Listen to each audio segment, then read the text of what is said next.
ఏ విషయమైనా మనం శాంతంగా సవ్యంగా పరిష్కరించుకోవాలి, ఉద్రేకపడకూడదు.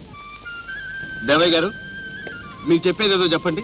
ప్రెసిడెంట్ గారు, విశ్వరూపం గారు రోజు రోజుకి ధరలు పెంచేసి మమ్మల్ని నానా బాధలు పెడుతున్నారు. ఇంకా మీరే రక్షించాలి. అయ్యా ప్రెసిడెంట్ కేశవరావు గారు, తమరు అనుగ్రహిస్తే ఒక చిన్న మనవి. చెప్పండి. ఈ ధరల పెంపకం ఉంది చూశారు, ఇది నా ప్రయోజకత్వం ఏమీ కాదు. పట్టమాసాల్లో ఉన్నారే పెద్ద పెద్ద ప్రజాసేవకులు, వాళ్ళు రాత్రింబగళ్ళు కష్టపడి ధరలు పెంచుకొస్తున్నారు.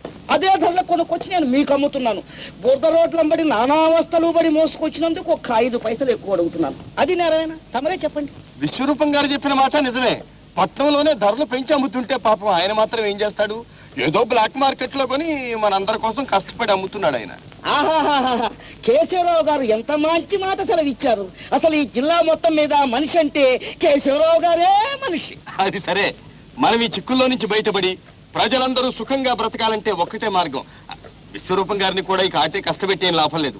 మనమే ఒక కోఆపరేటివ్ స్టోర్స్ పెట్టుకోవడం మంచిది. మళ్ళీ అదెందుకు? నా కొట్టుందిగా. అలా కోఆపరేటివ్ స్టోర్స్ ప్రారంభించుకోగలిగినాడు గవర్నమెంట్ వారు సరుకులన్నీ మనకు సరసమైన ధరలకు సప్లై చేస్తారు. అవి అందరూ కూడా సమానంగా పంచుకోవచ్చు. అది విషయం. అమ్మ కేశవరావు, కోఆపరేటివ్ స్టోరే కావాలి. ఈ సొసైటీల గురించి మీకేం తెలుసయ్యా? గోంగూర ముందు అందరి దగ్గర డబ్బు బాగా వసూలు చేస్తారు. ఆ తర్వాత కమిటీ మెంబర్లుగా తయారై వచ్చిన సరుకంతా బ్లాక్ లో అమ్ముకొని మేడలు కట్టుకుంటున్న సంగతి మనం ఎన్ని చోట్ల వింటం లేదు. ప్రజాసేవ చేస్తామంటూ వచ్చి ప్రజాధనాన్ని దోచుకునే దుర్మార్గులు లేరని నేను అంటం లేదు.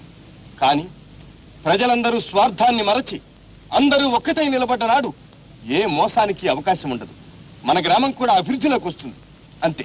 ఆ కంకరపాలెం ప్రెసిడెంట్ ఇలాగే కబుర్లు చెప్పి 10,000 రూపాయలు పకోడీల్లాగా తినేశాడు. బాగా వింటున్నారా? అయ్యగారు బాంబులు లాంటి మాటలు మాట్లాడే చేస్తున్నారా?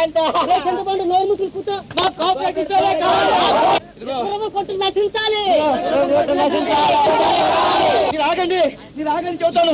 ఊళ్ళో పెద్ద మనిషిని పట్టుకొని మీరు ఇంత మాట్లాడతారా? బుద్ధుల్లో వాడు ఇక్కడ ఉండడు. మహాజన్లో రండి పోదాం.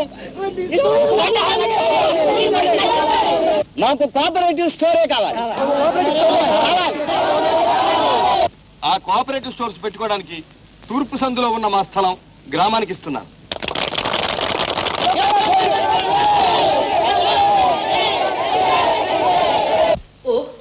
నువ్వా శారదా?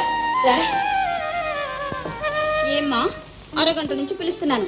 ప్రెసిడెంట్ గారు భార్యవనా? మేడకి కూర్చున్నా? చాలేవి, ఊరు నుంచి ఎప్పుడు వచ్చావు? నిన్ననే.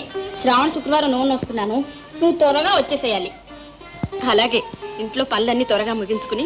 నీకేం పనులు లేవే? ఇంట్లో నువ్వు మీ ఆయనగా ఉండేది. పిల్లా పీచు ఏ బాదరబందీ లేదు.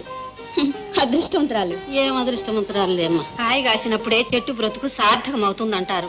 మా సీతమ్మ ఈ పాటికి 4 పిల్లల తల్లి కావాల్సింది. ఆ దేవుడికి ఎందుచేత దయ రాలేదో ఏమిటో. చూడు సీతమ్మ, సంతాన గోపాల స్వామి గుడికి వెళ్ళి. అబ్బబ్బబ్బా, ఎక్కడికి వెళ్ళవసరం లేదు, నువ్వు ఊరుకో. ఉన్న 3 పిల్లలతో నేను అవస్థ పడుతున్నాను చాలదు. ఇంకా సీతకు కూడా ఎందుకు అవస్థ? 4 ఏళ్ల పాటు ఇలాగే సుఖంగా ఉండనివ్వు. వస్తాను సీత, ఇంకో చాలా మందిని పిలవాలి. ఉండు శారదా. లక్ష్మి,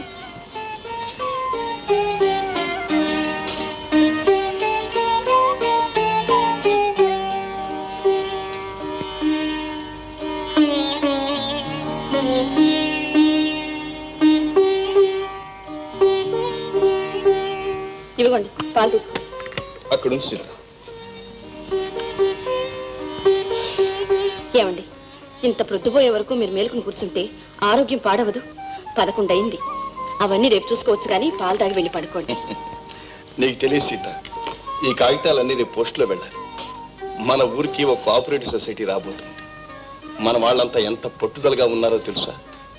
ఇక బ్లాక్ మార్కెట్, కల్తీ సరుకు గొడవే ఉండదు. ముందు పాలు తీసుకోండి.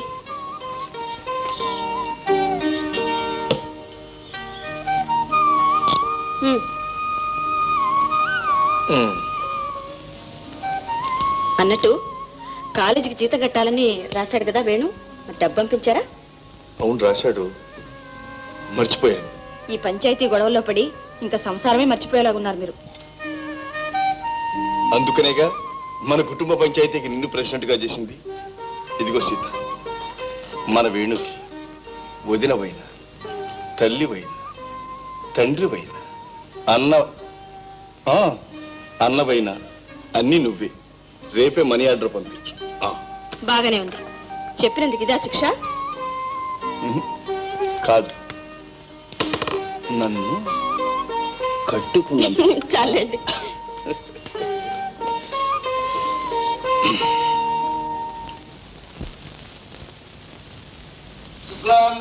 విష్ణు శశివర్ణం చతుర్భుజం ప్రసన్నవదనం ఛాయేత్ సర్వ విఘ్నోపశాంతయే.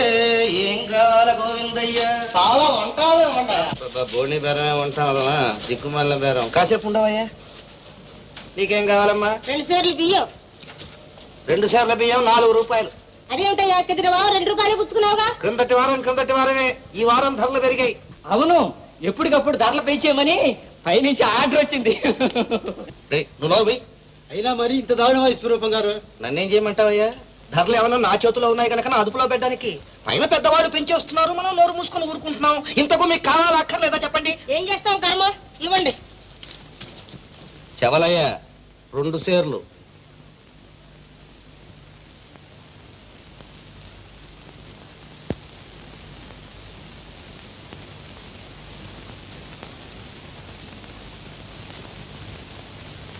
చెవలయ్య 1/2 సేరు. ఏట్లకి బొత్తిగా కంట్లో నలకైపోయావు.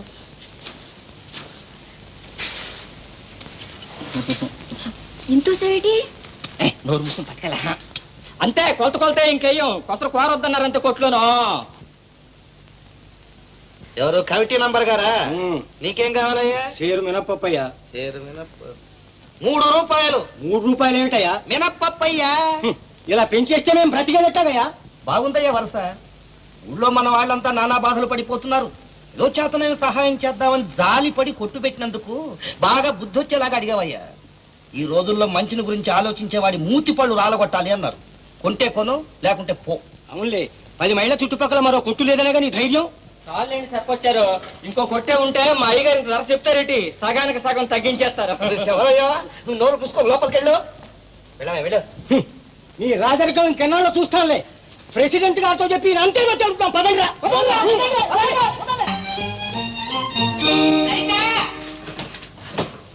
ఇంకా నువ్వు తెవలేదే? ఎప్పుడు ఇంతే, నువ్వు తొందరగా రావే. అయిపోయిందమ్మా, వస్తున్నాను. భద్రా, ఏమిటండి? ఇంకా కాంతమ్మ గారింటికి వెళ్ళేదే? నేను వెళ్ళడానికి సిద్ధంగా ఉన్నా. ఇంకా మీ అమ్మాయి గారు ముస్తాబ్ అవ్వలేదు. ఏంటి వెళ్తా ఇదిగో పేరంటంలో సెలవులు ఇస్తారు. అవి కాస్త వేయించుకు తినేవు. ఎండబెట్టి తీసుకొచ్చి కొట్లో పోయి అమ్ముకుంటాను. ఆ మాత్రం నాకు తెలుసు. భద్రా, కాస్త మంచినీళ్ళు ఇవే. అక్కడున్న ముంచు తాగండి. అబ్బా, నీ చేత్తో ఇవే.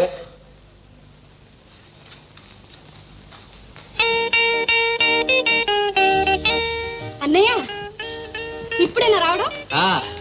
దిక్కుమాల ప్రయాణం. నిన్న బయలుదేరితే ఈ వాడు తెలియదు కప్పలాగా. ఈ పాటికి లండన్ 2 సార్లు వెళ్ళి రావచ్చు. పాపం, అంత అలసిపోవాలన్నమాట. అయితే కాలేజీకి సెలవులు ఇచ్చేసారా అన్నయ్య? ఇప్పుడెక్కడ సెలవులమ్మా? ఓహో అదా. లలిత, వేణు వచ్చే నెలలో గాని రాడు.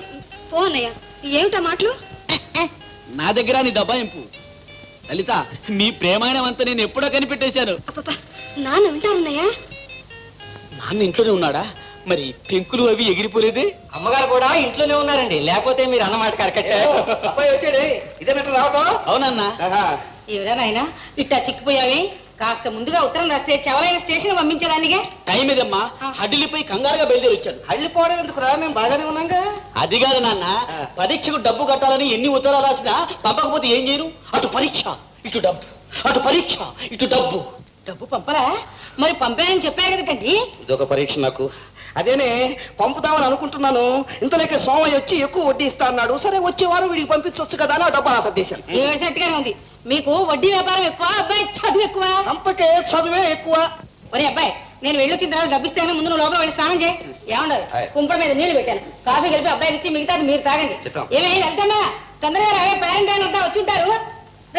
అయ్యగారు కాఫీ బ్రహ్మాండంగా కాస్తారండి. అందులో ఏ సందేహం లేదురా. కానీ అబ్బాయి తాగిన తర్వాత మిగతాదే మనకు.